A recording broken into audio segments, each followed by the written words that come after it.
¿Qué tiene esto que ver con el concepto de capitalismo de vigilancia?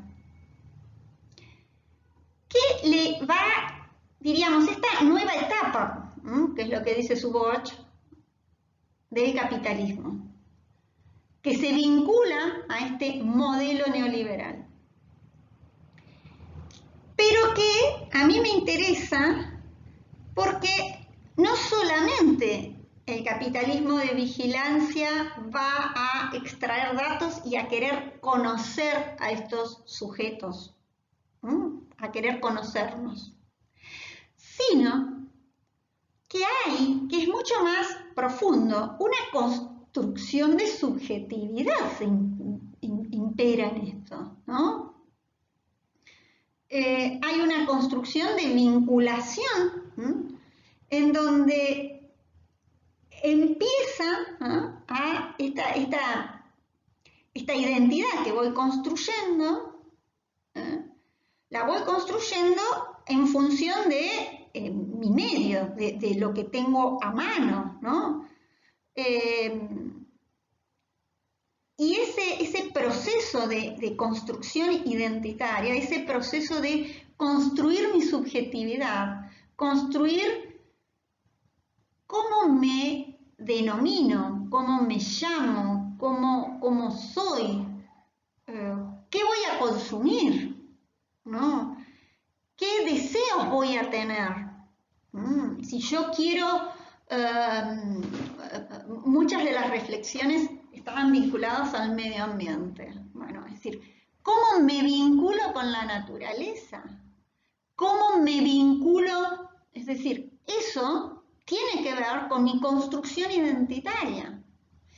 Y no está dado de forma totalmente aislada, sino que es una construcción que voy a hacer. Y no está determinado. Y esa es la complejidad que yo les decía.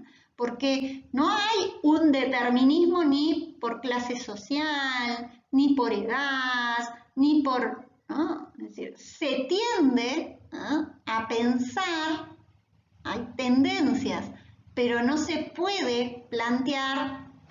Hace muchos años, les doy un ejemplo, se consideraba que no existía, se había puesto de moda la música de cuarteto, que es una música típica de Córdoba. Les estoy hablando de la década del 90. Y se lo veía cuando recién aparecen la Mona Jiménez, Ricky Maravilla. Miren, les estoy hablando, capaz ni los han escuchado. Llegan, porque empiezan a tener mucha venta, y llegan a Buenos Aires. Eran cordobeses, llegan a Buenos Aires, se instalan como un consumo que se planteaba para las clases bajas. Se consideraba que era grasa, diríamos, el consumo de ese consumo cultural. Pero, ¿qué empieza a pasar? La empieza a escuchar toda la gente, y se vuelve un consumo masivo. Entonces se escuchaba desde una fiesta top y exclusiva que se hacía en Punta del Este y lo contrataban a Ricky Maravilla, ¿no? Es decir, ¿qué implicó eso? Que se daba en todos lados, se había dado, ¿no? Implicó plantear que no hay un determinismo en los consumos culturales, que no estás determinado por la clase social.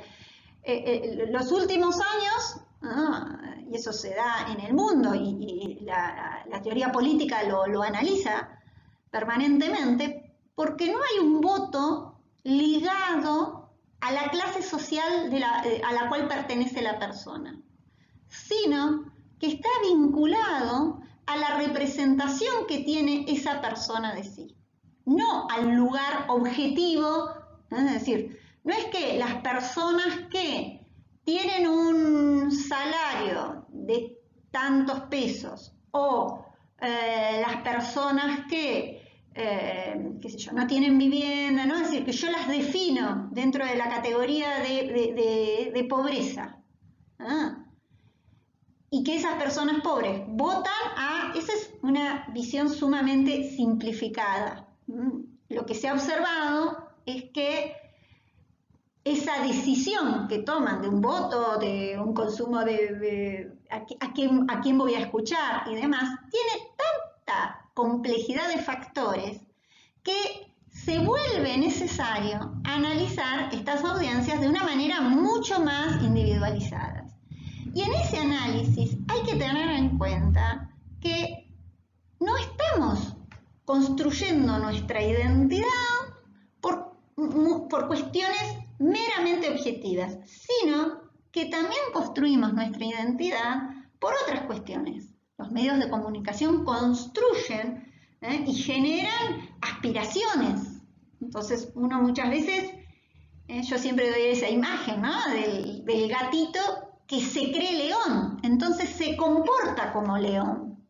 Así se lo comen, ¿no? Viene el perro y se los come porque no es un león.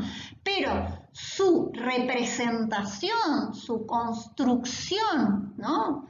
Porque es algo construido, activo, su identidad no está determinada por cuestiones objetivas, sino por estas representaciones que tiene, ¿no? Entonces, por eso la importancia que tienen estos conocimientos, porque si no sería mucho más simple, ¿no? Y es mucho más complejo, y por eso la necesidad de extraer cada vez más datos para no solo conocer, sino también para instalar. Es decir, ya no hay un proceso solamente de que quiero conocer ese público, sino construir la demanda, como dirían ustedes, sino construir subjetividades, construir necesidades. Yo a veces voy a ciertos negocios, una época, ahora ya uno casi prácticamente no sale, pero iba a ciertos negocios y veía un montón de cosas y yo decía, ¿cuántas cosas que yo no necesito? Pero porque uno tiene una construcción y una representación de lo que es la vida, de lo que son las necesidades y demás, distinta a otra persona que por ahí necesita todas las semanas, no sé yo, comprarse ropa, ¿no? Y uno dice, pero bueno, tengo un solo cuerpo, ¿qué necesidad tengo? Pero tiene que ver con estas construcciones. Y por eso es tan importante este eje que plantea la autora, ¿no? En esta búsqueda de construcción, y me callo y seguimos la próxima, ¿no?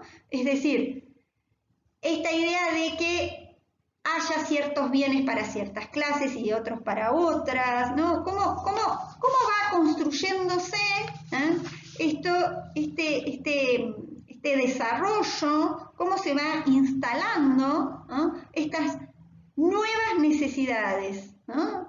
Y cómo voy también replicando mi construcción de mundo a partir de ser un sujeto que está viviendo en este capitalismo de vigilancia.